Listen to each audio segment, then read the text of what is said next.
chers fidèles téléspectateurs de la GG Télévision, je suis très heureux de vous savoir très nombreux devant vos postes téléviseurs en train de suivre votre très belle et grande émission qui dit la Bible. Qui dit la Bible est votre émission et le but principal de cette émission, c'est de vous enseigner la parole de Dieu et c'est aussi évangéliser, propager partout la bonne nouvelle de la parole de Dieu et aussi gagner des âmes pour Christ. Surtout nous de péter les camps de l'ennemi pour péter les camps du Seigneur. C'est dans cette émission qui dit la Bible que nous allons parler aujourd'hui dimanche 10 décembre 2023. Comme je l'ai dit, un grand merci à l'apôtre Ephraim. C'est donné à l'angle, notre papa qui nous suit en direct des Blo, des Bruxelles. Vous savez aussi maman, notre maman Zelle à l'angle aussi. Merci beaucoup de soutenir cette très grande émission. Le pasteur Serge Walboum depuis les Bruxelles aussi. Merci beaucoup de soutenir cette très grande émission qui dit la Bible. Des pasteurs, des apôtres, prophètes, prophétesses, évangélistes, docteurs, c'est beau cadre et à vous, vous voulez aussi venir enseigner, vous voulez aussi venez partager les enseignements du Christ ici dans cette émission que dit la Bible. N'hésitez surtout pas de nous appeler au travers le numéro que vous voyez affiché au bas de votre petit écran ou soit écrivez-moi sur notre page Facebook Joe Nguere. Vous me laissez un message là-bas. Si vous voulez participer dans cette émission, que dit la Bible? Merci beaucoup à tous ceux qui nous suivent depuis Kinshasa, République démocratique du Congo. Que Dieu vous bénisse, que les gens avec vous, que la gloire du Seigneur soit votre partage. Je dis un grand merci à la grande équipe technique qui me tient compagnie pendant 45 minutes devant vous. Je dis un grand merci à M. Kayumba qui fait la réalisation de cette tranche et de cette émission. Que dit la Bible? Je dis aussi un grand merci à Kervin Bouilly, du côté de la régie finale, et pourquoi pas aussi à Junior Biala de Saint-Juillet, Galaxy Mwanda. C'est la grande équipe technique costaud de la GG Télévision. C'est parti. Pour aujourd'hui, nous allons parler et discuter d'un très bon sujet, un très bon sujet qui vous sera aussi utile. Sujet au sein de l'Amboui, comme un bout de baraté, au moins d'autres découvrir ensemble. Il y a cette émission qui dit la Bible avec l'invité que j'ai reçu aujourd'hui pour vous. Nous allons ensemble développer les sujets ici. Nous allons défiler la famille et la piscine déjà pour pas vous aider. Aujourd'hui, nous allons parler surtout. Vous avez ma question, n'hésitez surtout pas de nous envoyer. Vous avez la suggestion, n'hésitez surtout pas de nous envoyer au travers les numéros affichés aux prophètes, aux docteurs, aux apôtres, évangélistes, pasteurs. N'hésitez pas aussi de participer dans cette émission au travers le numéro affiché qui est le 089 491 14. C'est le numéro par lequel tu peux directement me joindre. C'est le numéro par lequel tu peux m'écrire si facilement. Je reçois pour vous le berger HD Kitungu qui est là avec moi sur ce plateau. Si j'ai massacré les noms, toutes mes excuses en tout cas. Agobongisa, si j'ai massacré son nom, Agobongisa comme on a dit, il est là avec moi sur ce plateau. C'est avec lui que je vais faire mon podcast capital. Mais avant d'annoncer tes mots, on a invité Narambo Berger. Bonsoir. Bonsoir, homme de Dieu, Jengere. D'été. Tu m'as un zambazo là. Makasi. Chaque problème, ça combo tellement. Ouais. Makasi.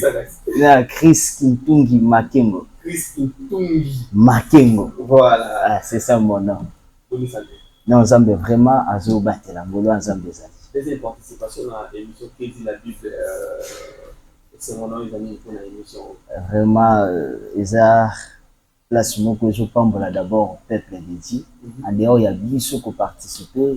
Les amours qui sont la Bissou, nous allons propager l'évangile. Parce que c'est la parole de Dieu qui vivifie, qui fortifie les gens. Donc, c'est la plateforme que je suis en mine de présent de Botan Azam. Vraiment, nous allons présenter ma femme pour la booster vraiment. Amen. Merci beaucoup, Berger.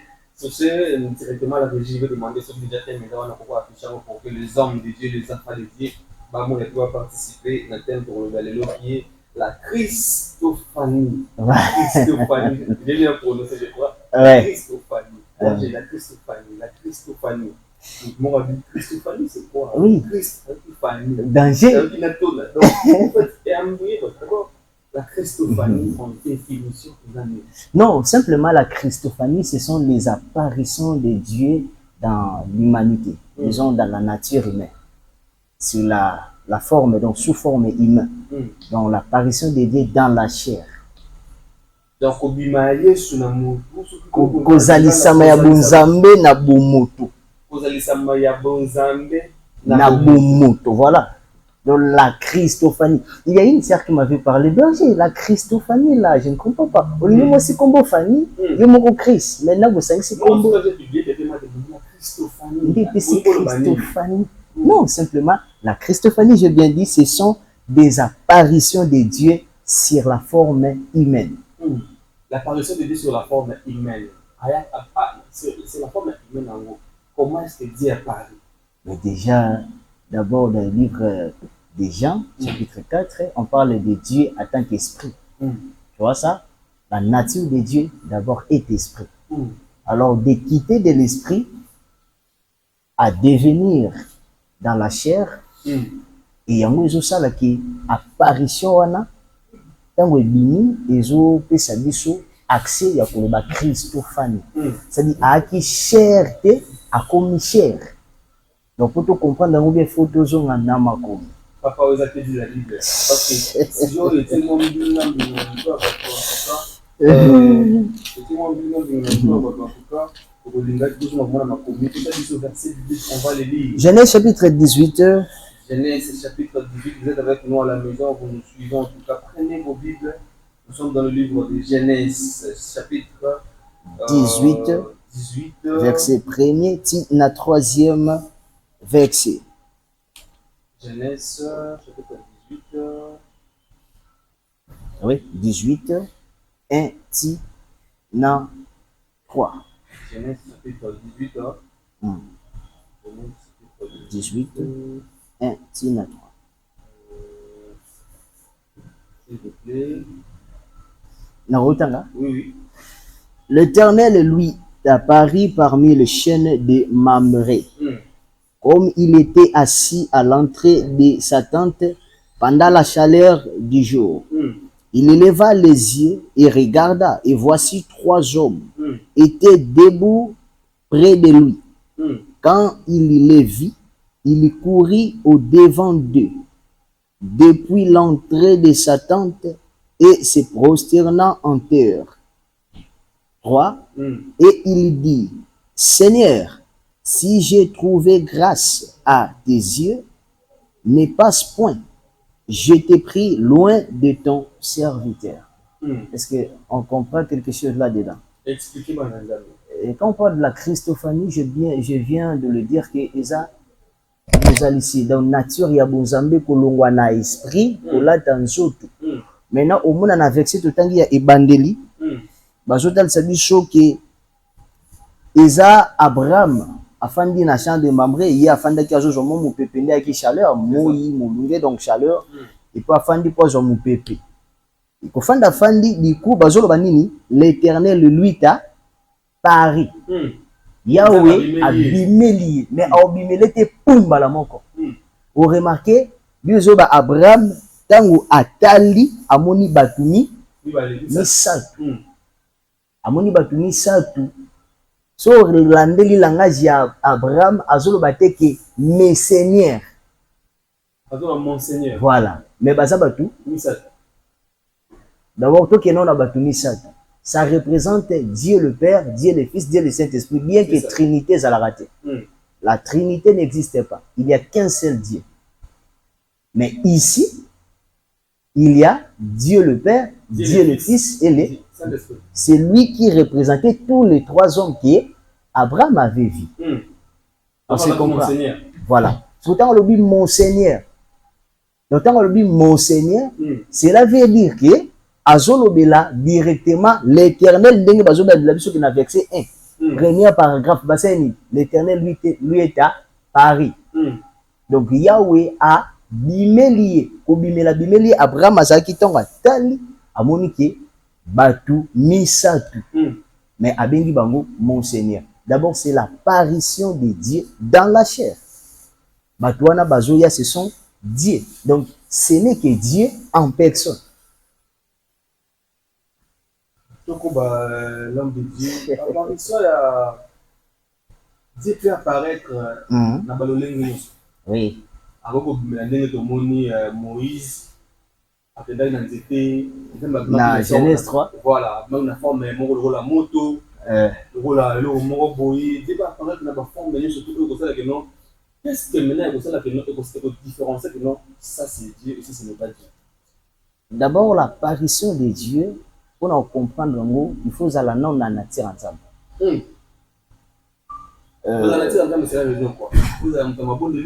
Même pas. Comment est-ce que Dieu fonctionne? So lingoye banzambe comment ami ya nzambe. Ndomoni Jésus abande ko benga ba disciple. Mais jour où yazo mata obenga bino su ba disciple te bokomi ba ami nanga.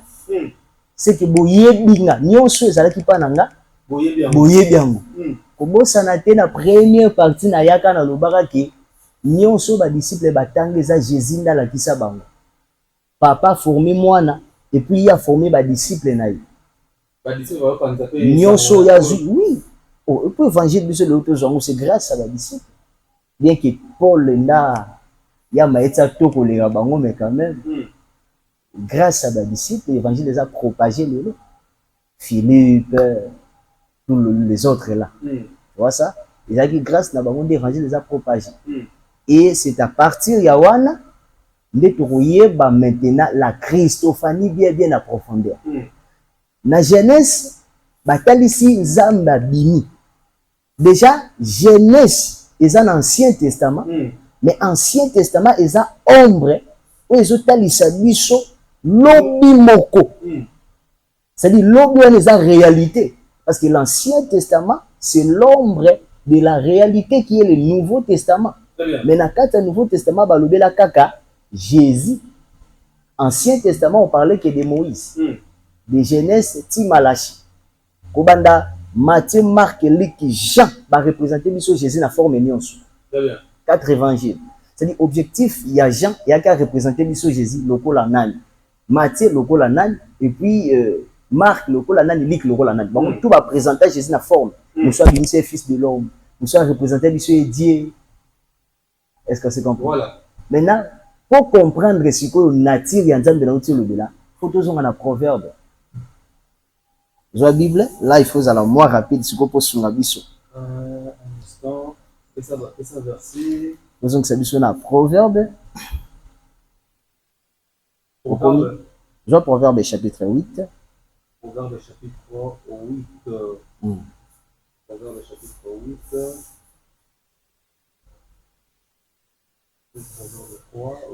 Proverbe chapitre 8, donc au gros bandapena. Verset 22, ok, na 23, au verset 22, on a ti na 31. Mais j'aurai verset 22, bandeko bananda kubo tanga ti na 31. Proverbe chapitre 8, verset 22, c'est ça? 22, au qui t'appelle à mon dame. Joie 22.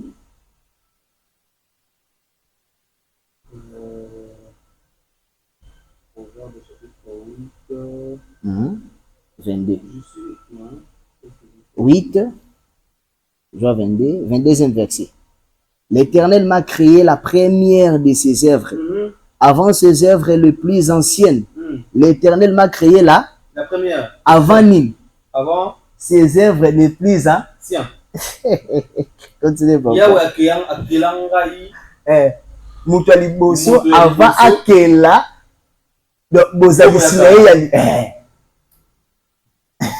Continuez les lecture. Ok, pas de problème. J'ai été établi depuis l'éternité, dès le commencement avant l'origine de la terre. J'ai été créé, j'ai été établi. C'est-à-dire, Nazala déjà. Vous comprenez? Azala déjà. Proverbe 8, jusqu'au 23e verset. On est à la version comment je mets tous les gars. 23. J'ai été établi depuis l'éternité, dès le commencement, avant l'origine de la terre. C'est-à-dire que l'œuvre le plus ancien, c'est la terre. Avant l'origine de. Nous avons amené l'histoire. J'ai été à l'œuvre, hein, c'est ça? Voilà. Côté. Non? Ok, Yangwana? J'ai été à l'œuvre. La 23e. Au 23e verset. Au 23e, c'est le moment où je suis dans. Proverbe 8 et 40e verset. Voilà. J'ai été établi depuis l'éternité. Voilà. Dès le début, avant même que la terre existe. Voilà. Nazala déjà avant ma belle zala. Nanyangwa zala déjà avant ma belle zala. Et puis ya zala avant makambo kale zala. Toke rapidement na Proverbe chapitre 8 wana zo 31e verset. 31e 31. Voilà. Jouant dans le monde sur sa terre et trouvant mon plaisir parmi les hommes. Est-ce que vous comprenez? Rendez. Nabandete, suka wana. Nabandaki ko sakana. Na mokili. Na mokili. Ya mabele. Na mokili ya mabele na ye. Pe komona esengo. Siko esengo mutande bozango papa. C'est-à-dire batu, siko batu bazala kitana ko trouver sengo. Maintenant problème eza wapi? Na uti koloba wa pokoka kozala na Christophanie, il faut d'abord comprendre l'identité ya Nzambe. C'est-à-dire muto ya ko comprendre malamu identité ya Nzambe automatiquement yepe akomi Nzambe. Te Nzambe na mukate. Akoma koma na ma. C'est-à-dire akomi na structure ya bonzambe. On se comprend? Parce que awa poazala le plus ancien, poazala mutuakala, poazala au remarqué ce qui tient la proverbe quelque part même na 29 30 voilà. Na 30 j'ai été l'œuvre auprès de lui et je faisais tous les jours ses délices, jouant sans cesse en sa présence, jouant sans cesse en sa qui. Pour ba mona mutazo sakana. C'est-à-dire quoi, il faut aller dans la nature moko. Nga nazo mono po toza batu. C'est-à-dire yo zo mona nga na monio. Ben oui, to sola déjà. Est-ce que tu comprends? Maintenant, ye ou yazo sakana wana, ye wana zolo bana proverbe 8:1. Nazalaki déjà avant œuvre ya kalezala. Nga nazalaki déjà quelque part sur kiti azoloba j'étais dans mon père. Très bien. Or, celui qui était dans son père, c'était qui? Pour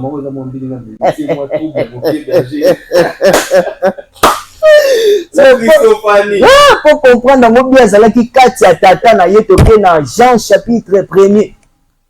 Jean chapitre 1er. Très facile. Oh là là. La Christophanie. La nature de Dieu dans la chair simplement. L'apparition, les apparitions de Dieu dans la nature humaine. Jean chapitre 1er. Jean 1:1. Jean 1,14. Donc c'est-à-dire Jean chapitre 1er. Jean chapitre 1er. Verset 1er. Voilà. Jean chapitre 1er. Okay. Verset 1er. Au commencement. Oui. La parole existait déjà. Très bien. Na ebandelini les alaki déjà. Liloba.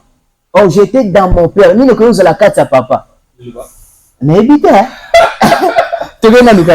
La parole était avec Dieu. Eh, et ça va nani? Nanzambe. Mais il y a ça qui na carte à tata. C'est dit yenda ça qui na papa. Papa ndeko sera liboso pas. Et papa. Ah! Et la parole était Dieu. Jean 14. Jean verset 14. Jean 1:14. Voilà. Et la parole s'est faite homme. Oh! C'est fait hein? Homme.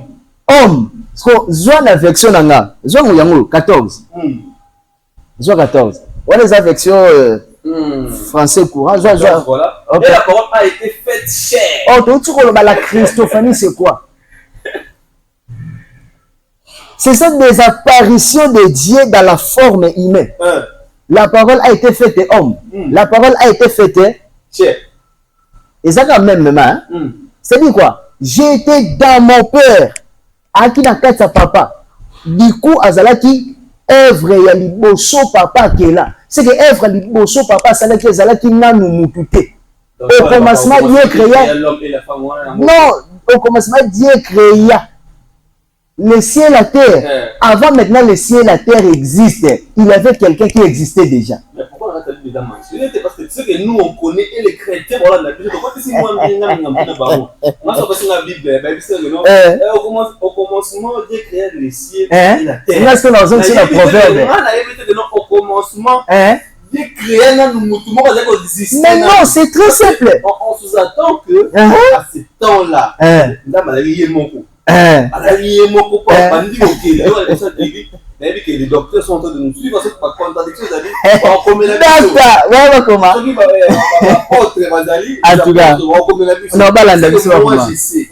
Au commencement, Dieu créa les cieux et la terre. Ils savent et on va dire qu'on va maîtriser bien. C'est-à-dire que non. Genèse 1, oui, Dieu créa les cieux et la terre. Au commencement, maintenant, la Proverbe, chapitre 8, verset 1. Avant, oh, Isala, qui la ciel et la terre. Et donc, la Kalanzambasala, c'était les cieux et la terre. Hein? Yango Nzambasala. Mais maintenant, Nzambasala dit les cieux et la terre. Problème, c'est que les cieux et la terre étaient à Kala. Mais problème, c'est que Malobé, Zobi, ma peu que la Likolona, ma Belende, en Kala. C'est-à-dire, avant ma Belende, ça la Lobande, ça la. Ah, mais Likambo, ça la tête sur le Malobité. Mais oui, c'est ça, la vie et la mort sont au pouvoir de quoi? Mais c'était la parole qui a créé. Mais au commencement, était quoi? La parole et la parole était avec elle. La parole était dit au commencement, n'était pas le ciel et la terre. Allez, va comme la bus.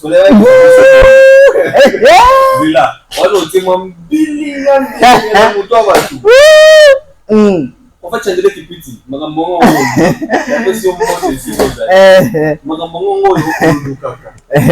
fait, moi je sais.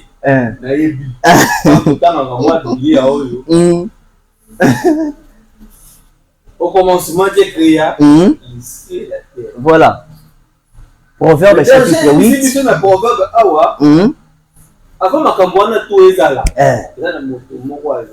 Mais c'est ça. Oh, d'abord, Nzambe yemoko azana les plus anciens du colonasi. Comme toujours qui est la mezana. Ce que tu yemoko azana dans mutakalati. De l'éternité à l'éternité. C'est-à-dire yemoko azana les plus anciens. Ce que je vois quand on a mukanda tout autant wana Jean chapitre 1 wana verset 14. Bible Jolobani. Et la parole a été faite chair. Et elle habitait parmi nous. La parole a été faite quoi? Chair. Et elle habitait parmi nous. C'est pour moi, on va dire qu'on sera parmi banane. C'est bon. Mais là, l'Ancien Testament est un ombre et la réalité. Nous sommes autant que nous sommes dans le Nouveau Testament. Le Nouveau Testament, le Nouveau Testament est la lumière, il y a ombre. Et ça, le là. Tozomona monde deseza na simano kuna nazomona elilingi na yo ezu forme entier mais représenter yoti c'est-à-dire ombre zo représenter biso forme mais représenter biso penza te likambo ndezali c'est comprend non moni la Christophanie il faut tozonga na Genèse et bandela qui est pas Abraham a fondé na chambre de membre mazomona batu bayemi satu Mabengi bango Monseigneur. Pourquoi le Monseigneur? Oui. Pourquoi le Monseigneur? C'est Kaza Moutouma. Trinité, ça l'a raté. Au nom du Père, au nom du Fils, il a raté.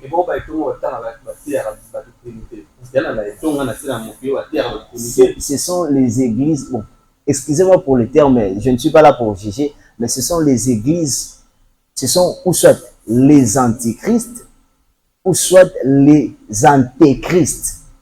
Ou soit pour aller plus loin.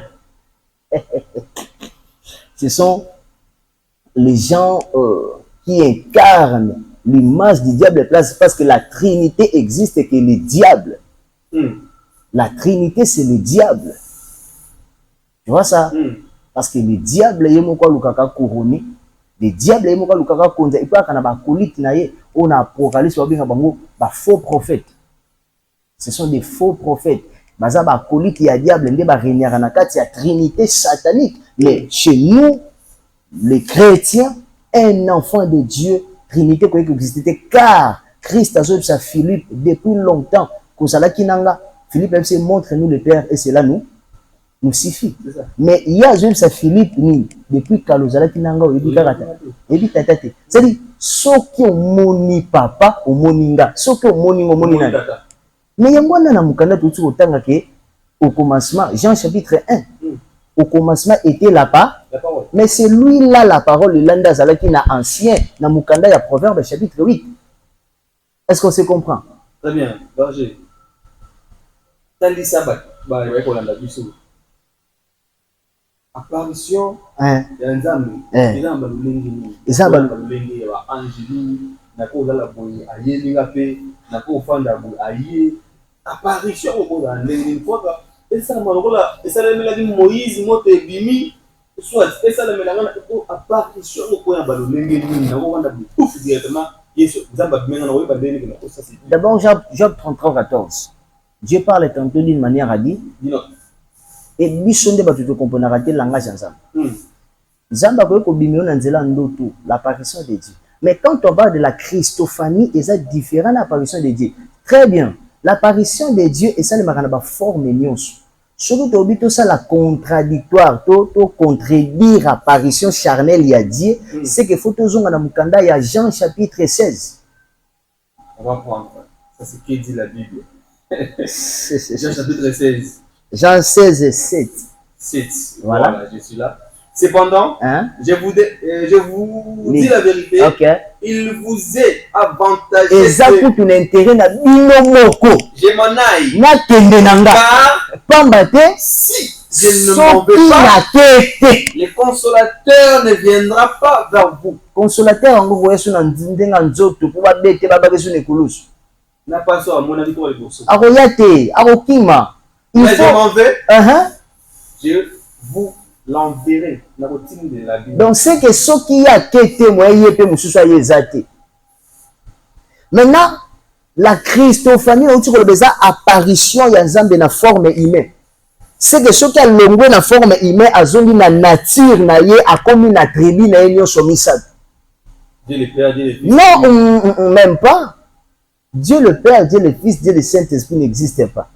Na mema ki biso na Genèse chapitre 18 on a pona tali sa biso ka 3 bateaux Abraham amona que zo représenter bongo mais en quelque sorte ça penate Dieu le Père Dieu le Fils pour to zonga na tribu ensemble fois comme omniscient omnipotent omniprésent yango na ba tribu ensemble soka zongi omniscient omniprésent omnipotent nde alongwe na Christophanie. C'est la Christophanie et ça Yesu à la fichère Nzambe ou à la corps. Voilà. Aïe. Très bien. C'est ça la Christophanie. Oui. Voici, je me tiens devant la porte Apocalypse, je crois. Nazobeta kokoko, c'est lui qui entend ma voix. Mais le Christ a beta sous kokoko physiquement de toujours babou. Parce que beta kokoko pas Balazar. Abeta kokoko pas Marthe. Abeta kokoko jour mo pas Zaché. Kokoko le Zaché na okota na ndakulu. Mais problème est ça Genèse, Matthieu, Marc, Luc, Jean. Et ça c'est Ancien Testament. Le problème est ça Actes des Apôtres. Parce que dans Actes des Apôtres, tu as sur la Christ était le la Christophanie. Mais tu as na Christ le la nature la parole. Non seulement parole m'a commis esprit, mais esprit on est qu'au fond de sous na mal et mauvais. Mais esprit est au fond de ce qu'on a battu. C'est que Christ a kobeta kokoko, c'est lui l'esprit là où il a mata. Jean chapitre 16. Verset 7. Je m'en vais. Oui. Sokinga na te. Oyazo ya. Ah. Yende consolateur. Très bien. Yende sikoa kosala ke. Aye pa na biso. Est-ce que ko betani kokoko ya rasu charnel. Kokoko. Mais déjà il y en a Actes des Apôtres. Azalaka déjà toi ranaye. Il est là omniprésent. Dès tout ça azala biso. C'est lui là. Oui, déjà bêta. Tant que tu as annoncé l'évangile, il y a un bêta. Tant que tu as dit que il est temps où il y a sur le mokonzipe mobiki mais je bêta déjà pas. Je n'ai point honte de l'évangile apôtre Paul lobby, car l'évangile c'est une puissance. Oh, Bible dit que vous recevez une puissance. C'est que puissance au biso toroyamba. Là où apôtre Paul lobby, c'est qu'il y a un évangile. Donc une fois na kutani évangéliste a bongo lisika motema na ambiye sur lokola mokonzi pe mobiki sinanga automatiquement a longwe penes ko na corps alataka corps aye na corps na ngai. C'est pourquoi moi na nzamba solo apokataka Christ kati na ye nzoto neza nzoto mibali ba mataka trop tesser frère tout est moi bordé berger mais il faut ne tumba mwanda nzoto neza nzoto te fo tu kaba jipa mikuse mupenda na ya Yesu akufela ngo na croix amata ne kulusu po nango. C'est pourquoi biso to koma ko donga po Christ afanda kati nabi Christ à moi c'est l'expérience de la gloire. biso toza su katinete et comme itayenda za pa na biso yango moni lokola fandi kati na biso lelo tokoki kotuta pe tolo nasali mwa junda na ndenga bia inventaire te na ndenga kitoko c'est que Yesu wana za kati na biso asali biso to mata yende lokola zo fanda kati na biso il vit en nous.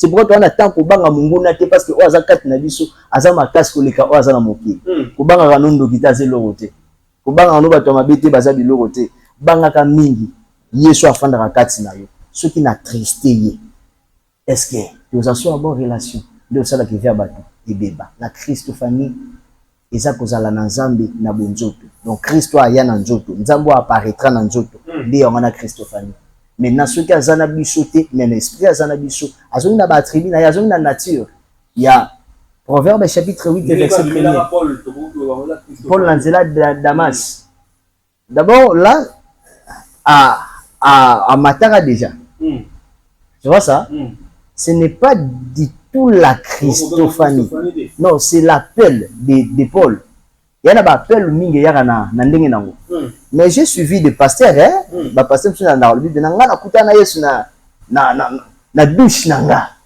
pa abimeli nga na mona j'ai suivi des gens pour ne pas citer leur nom ba lubango c'est dit Paul ils appellent ndenga appel na ye nga sona betolo histoire appel nanga Paul on a dit ni ndali na baka nzena watamba yali na toko benga manifestation oyo. Non, c'est la puissance de Dieu pour faire voir à Paul que nous sommes les gens qui inutile. Même si on massacre l'église, même si on a l'église, on s'en est l'oroté. Donc, on dit, tant qu'on a soit Paul, parce que Nathan les a Paul, les a sol. C'est la différence, il y a P et S. C'est ça. De sol à Paul. Comment est-ce que sol a commis Paul? PS. Il faut tout ça, il y a des tas de choses là-dedans. Mais sauf que le problème est ça, sa grandeur puissance n'est pas Paul. Donc mon nzambe le quoi ka bolingo akoko beta Paul te aboma ekaka bongo parce que nzamba yo kaka pe mawa soki mutu abongoli ata motema ata kufika ka bongo. Et ça la nzambe pe passe. Yango mon lokola kana souci ba am pour ça nezalaki a beti Paul mais avec amour a kinye susu et pas mosal naï Paul a biki et du coup les sala que Paul azonga na nzela de c'est que Paul frappe naï ezalaki penza frappe te mais ezalaki kaka botali sani ya nzambe grandeur naï botali sani ya nzambe. Danger Moïse apparition ya nzambe parce que bisi so Christophanie oza kobima nzambe na bomoto boy c'est ça. Oui. Apparition ya moto watu parce qu'on est dans qui moto le feu on voit watu comme Christophanie non là c'est le nzambe na bimela ki tout en on tient la Bible voilà toujours rapidement na Exode na baye ba ngo si eza motu ya mingi to eba ngo parce que ngana ebi ko abimela ke nzambe mena ndenge ya moto tout en moyen si to Christophanie eza fois ya boye lokola Moïse a moni nzete mais nzete ezopeli ozika nango te mais eza nzambe voilà bi ezoba malamu ke to banda na Exode chapitre 3 Exode vous aussi à la maison vous aussi écrire Exode chapitre 3 verset 2 vas-y to kitatina mwasi l'ange de l'Éternel lui apparut dans une flamme de feu au milieu d'un buisson.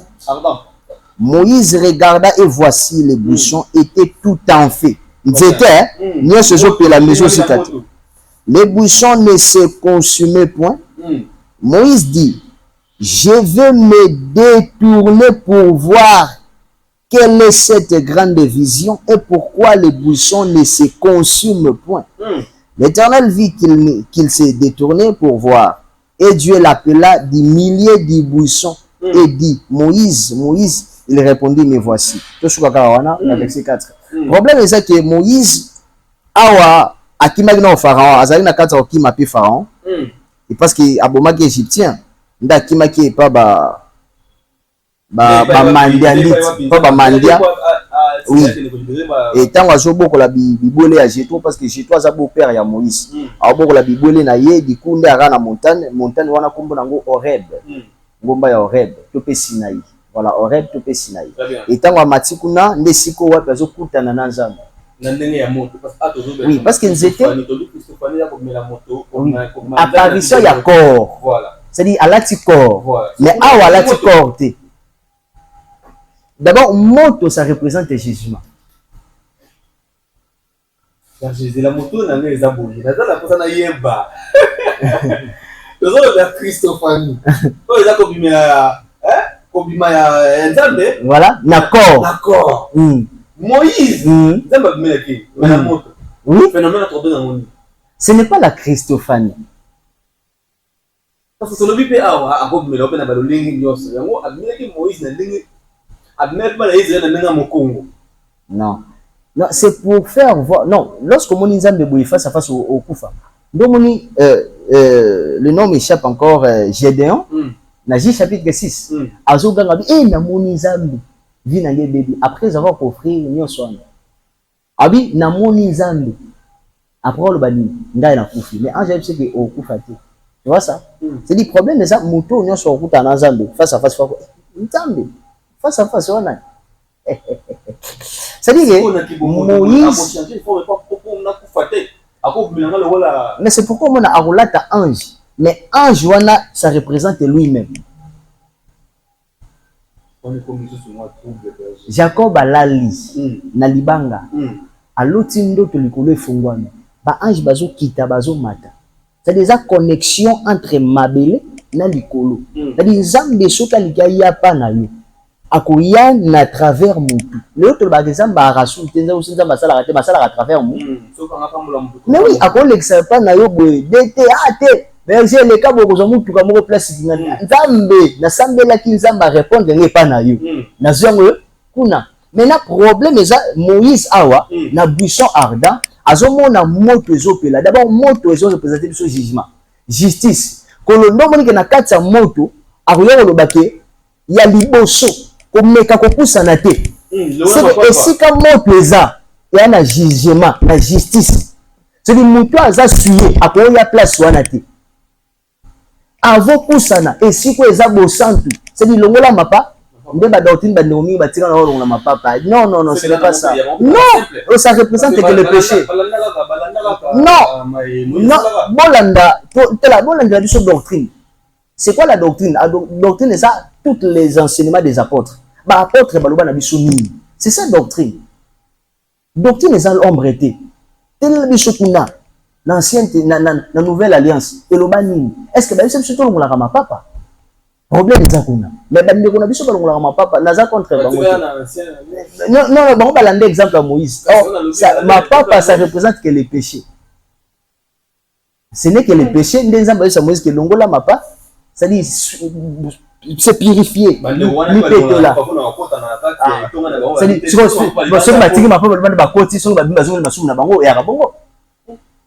pour Moïse, c'est-à-dire, en quelque sorte, Dieu lui voulait lui parler que l'ongola ma soum. Moi, si bongola mutema. Il est temps peut-être pour l'anding aux occasions, Nekomobali, bongola mutema. Moïse, balongoli, c'est que ma papa, baleki, c'est non à brisement, juger nous si ma papa, c'est une mission. Nzamba va pesa mutu likambu fa kokiso nani ye moko a enseigner yo après pesa mission a juger na Moïse ye moko alongoli se ma papa après pesa mission bien que toke na biso na suka est-ce que ba pasteur de belé ba briser ba longola ba ma papa tout bazana ma papa non ba ndenge ni makamanza ne ba pasteur nyonso oyo à l'heure actuelle est-ce que ba collègue na yo o ba kola na biso ba parce que tu sais moi bien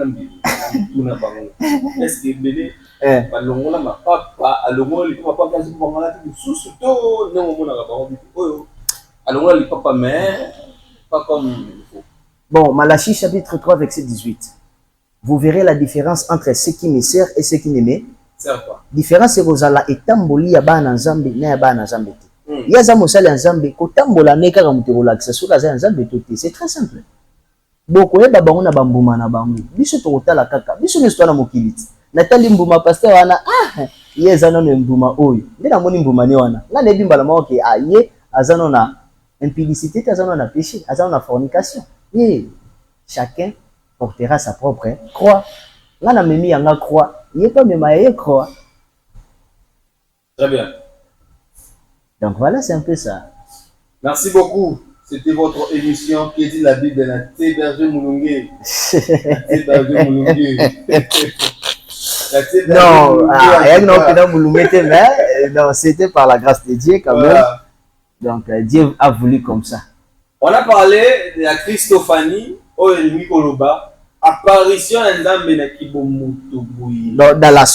sur la forme, dans la forme ya Bomoto, forme humaine. Voilà. Et là, tu as Moïse na forme de moto, le monde n'a pas parlé. Toi, Marais, à cause de ma peut-être les gens mais ça m'a c'est ça la Christophanie. Oui, la Christophanie, une fois, maman mon osola na ye, les noms, je les salais en passant même, maman sola nanga, maman ya ba maman la biso Micheline. Aïb singa bi, berger, ndi na zaboye, na kote na mutu moko, akipembe. Mais, tangu kaka, na lekali na yembamo ba sensation zoto nanga, et mindani. C'est-à-dire que mutu azaki na likambu moko, voilà. Et du coup, on a semblé, on a compris que maman a coûté la kinazambe. C'est-à-dire Dieu a cru là ta forme mutumoko ko monnaie inutile mais ils ensemble. Mais le nom ça comment ça pas banam laisser les petits enfants venir à moi. OK, ba yepa na yi. Et mettons ba yepa na yi boko zelikole ko kana bana wana. C'est-à-dire soko lingo mata boko zelikole faut ko kana bana. C'est des gens de pas utiliser moi na abukani déjà. Moi na zana moi muki. C'est-à-dire ayebi mabena malamuté. On ne pas utiliser mutu puissant, mais il faut mutu pas ayeba mabena malamu te, c'est-à-dire comme le rôle bébé. Or jamais pas bimela mutu na ba forme Christophanie. Vous allez pena les plus humiliés. Je parle de la humiliation, mais humilité, c'est-à-dire la simplicité.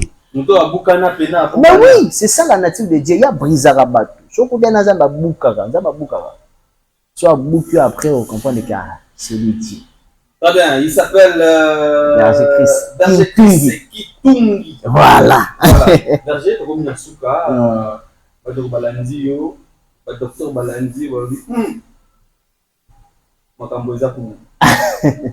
programme ya prière, voilà. Maman moko papa serment ayoki makambo akola na poste ya enseignement akokutonde na kozo nini.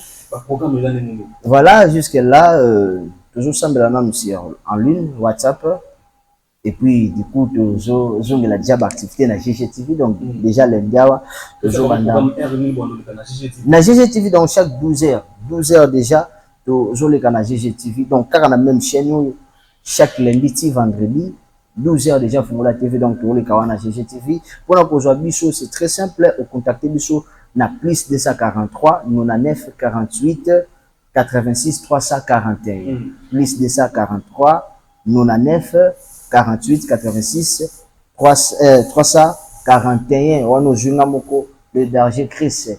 Là je suis encore le visionnaire de notre groupe d'abord de prières Cité des Victorieux. Voilà oapi ezo kambamana en ligne jusque là. Zana nous na direct na chaîne. Voilà. Très bien, je salue tout le monde qui nous ont suivis. Mingi na bébé na biso abotam sur le lot. Bébé Ethan. Vraiment, j'ai un anniversaire. Na bébé na biso Ethan Mafuta. Owapi Azo fêté un an naye et puis mbote na banderonio Cité des Victoriens en tout cas na lingakabino makasi mingi. Voilà. Très bien. Merci beaucoup, les chrétiens du monde entier. Je vous dis un grand merci.